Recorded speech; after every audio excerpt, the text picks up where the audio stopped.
A fourth arrest in a local murder case. A pair of cold weather programs are expanding. And Justin Trudeau stops in the Netherlands.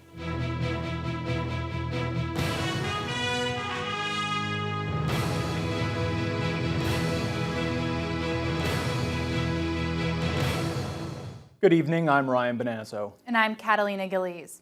A fourth person has now been arrested in connection with a homicide in Westfort.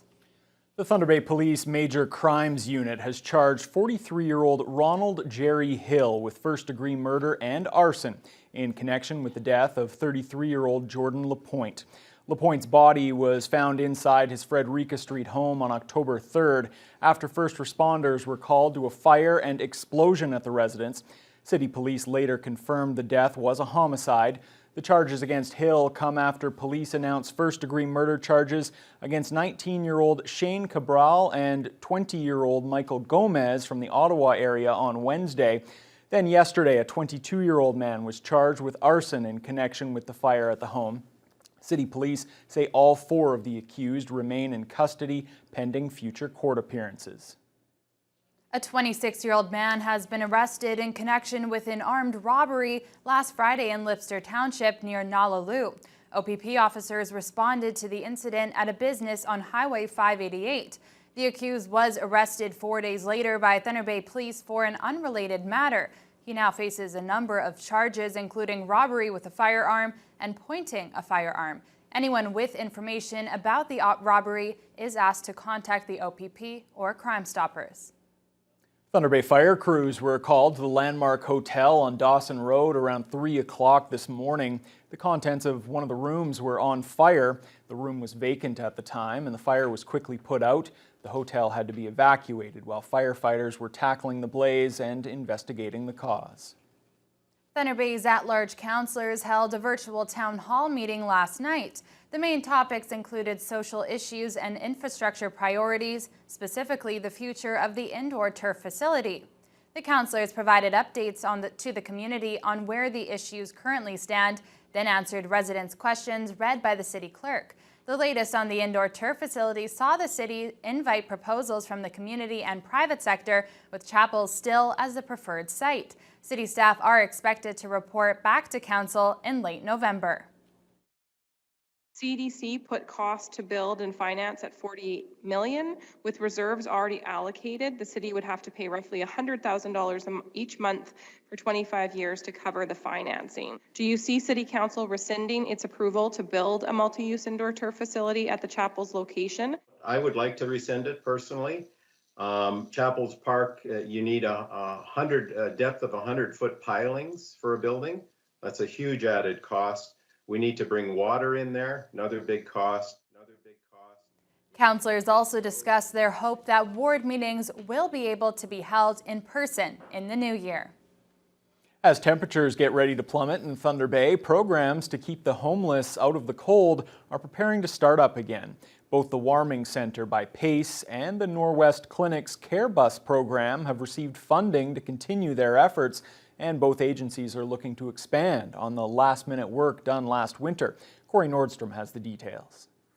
A daily average of 300 homeless individuals visited the Victoria Avenue Warming Centre by PACE last winter, and Norwest Community Health Centre's Care Bus helped over 3,600 people across their 6 weeks in motion. It's really needed. The numbers that we had last year shows it, and to this day, just the PACE site itself, which will also help with the warming center, we get 130 to 150 people a day coming in. So, and the weather isn't even cold yet.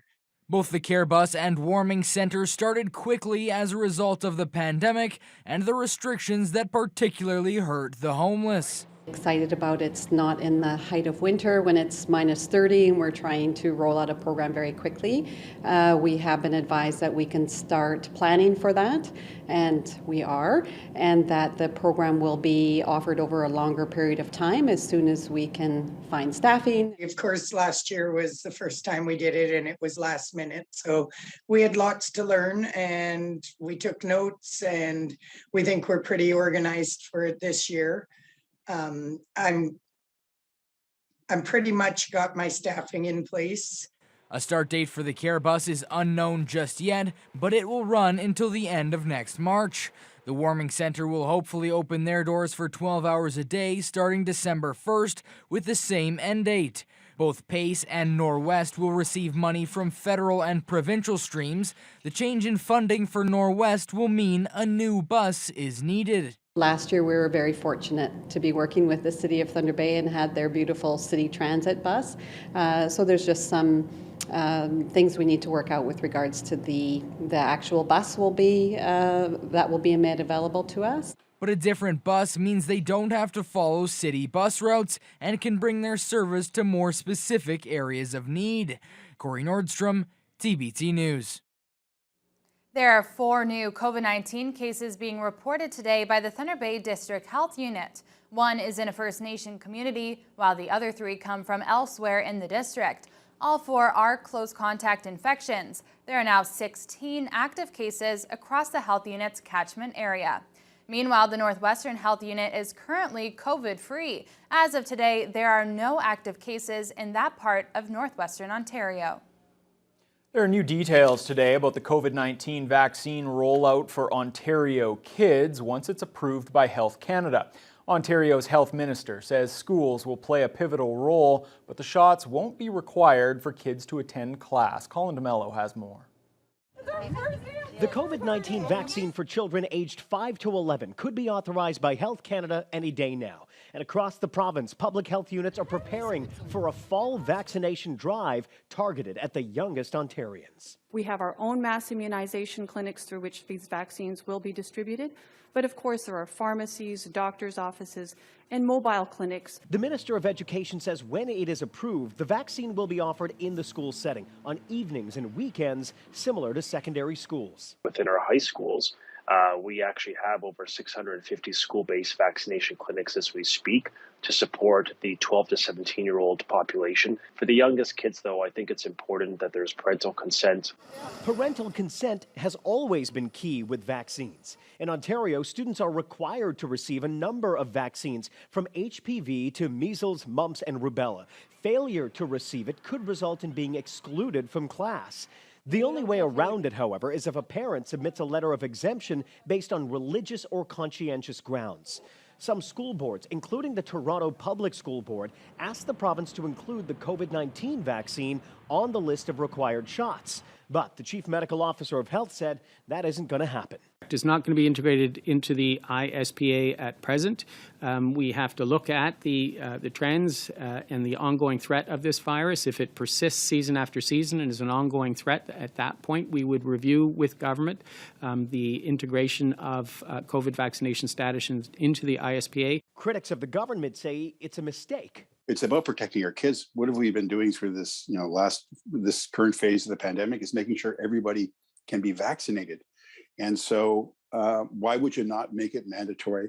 Not making it mandatory now means municipalities are embarking on their own campaigns to convince parents to get their children vaccinated. And I think it just means to us at the local level that we need to continue to redouble our efforts to ensure that people have access to the information they need around COVID-19 vaccine in children so that they can make the right choice. To prepare for the authorization, some Toronto parents are now receiving school surveys to determine if or when they plan to vaccinate their children.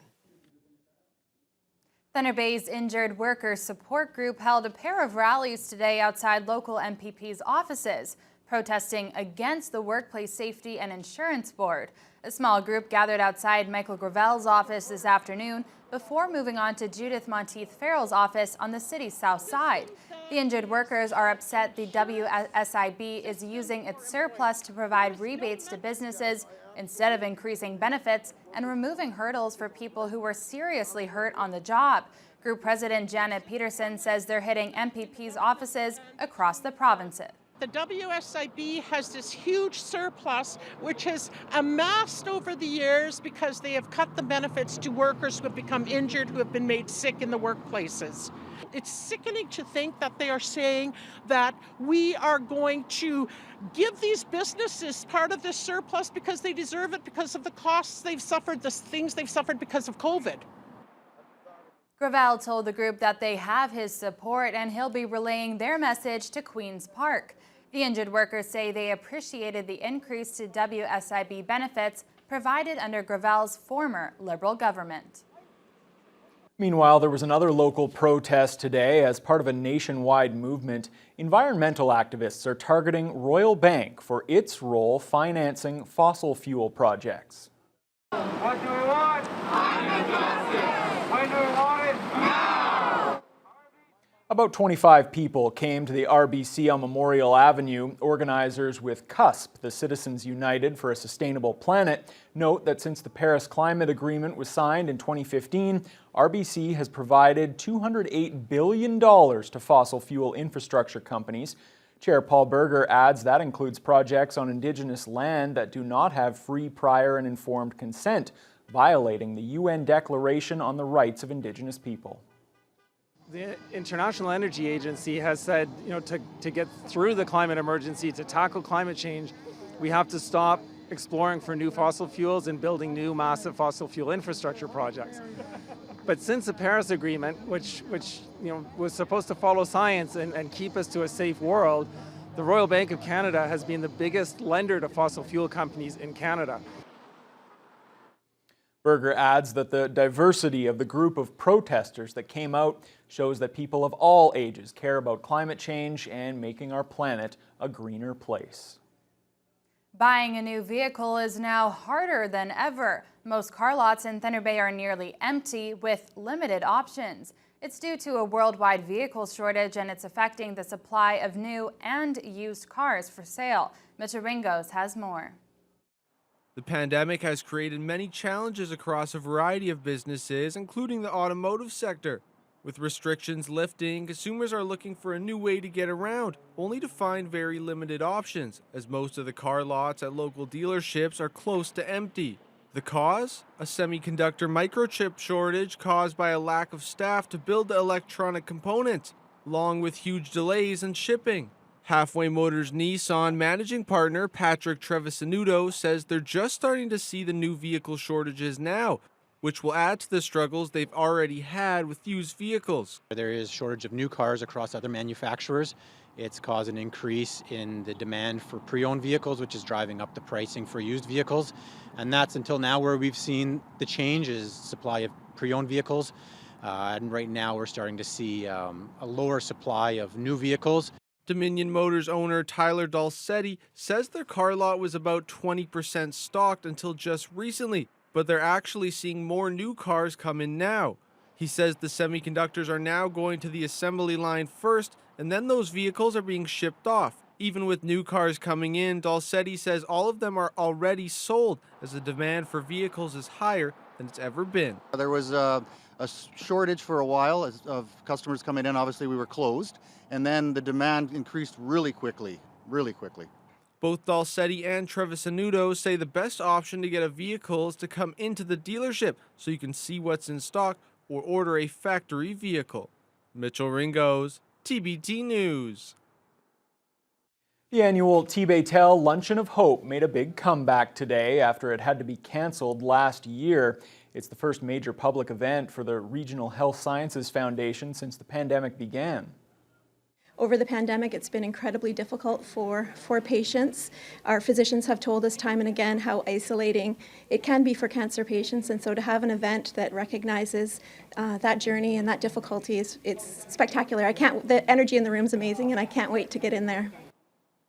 The event has raised hundreds of thousands of dollars for the Northern Cancer Fund over the years to support initiatives like the Linda Buchan Center, Breast MRI, and the Screen for Life Coach, More than 300 people packed into today's luncheon to celebrate local cancer survivors and healthcare professionals. Oncologist Dr. Mohammed Ibrahim presented new research that's helping save more lives, and keynote speaker Kelly Arnold discussed her experience with breast cancer. What I'm really pushing today is the need for people to go get their mammograms. There is no family history of breast cancer in my family. I never even thought about it. And typically went in for my mammogram as per usual. They asked me to come back to be double checked. That had happened before. I never gave it a second thought. And they found out I had breast cancer. Most importantly today, I will talk about all the new treatment we are using now in treatment of breast cancer and how successful we are in curing more patients with breast cancer. So I can't wait to give my talk. Tickets for the luncheon were $75 a piece. All of the proceeds stay here in Northwestern Ontario. The Thunder Bay Regional Health Sciences Foundation has handed out another life-changing sum of money. Rosalind's Terry McDonald got the call today from Foundation President Glenn Craig, informing her that she and her brother Jamie are the big winners of October's Thunder Bay 50-50 draw. You just won $682,892. What? Are you serious? This is no trick. This is definitely a treat. How are you going to tell your brother? Well, I don't know. I'm going to phone him. He's going to probably his pants. Oh, God. Thank you. Thankfully, he'll be able to afford some new pants. Siblings Terry and Jamie McDonald, as you heard, are splitting more than $682,000. Tickets are already available for November's 50-50 jackpot. The first $5,000 early bird draw is scheduled for next Friday. The Thunder Bay 50-50 draw has awarded more than $5.7 million in jackpot prizes this year.